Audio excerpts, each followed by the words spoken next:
આજ આ ખેતરને જોઈને એક નાનપણની કવિતા યાદ આવે છે. હું જ્યારે નાનો હતો ને બાળપણની અંદર, ત્યારે આ એક કાવ્ય છે ભણવામાં આવતું હતું કે સોના વરણી સીમ બની મેં હુલીએ કીધી મેર રે ભાઈ, આ મોસમ આવી મહેનતની.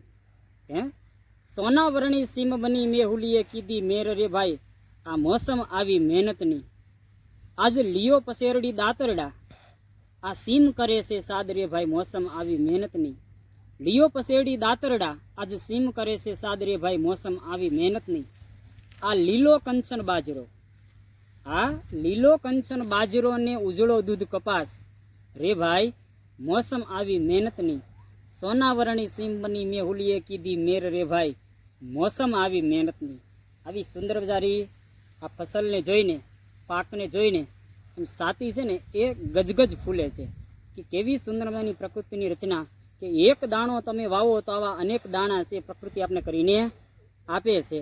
આ દેશ આપણી ભારતની ધરતી છે, એ કેવી સુંદર ધરતી છે, હરિયાળી ધરતી છે. સોને કી ચિડિયા તરીકે ભારતને ઓળખવામાં આવતું હતું, એ આના કારણે જ ઓળખવામાં આવે છે.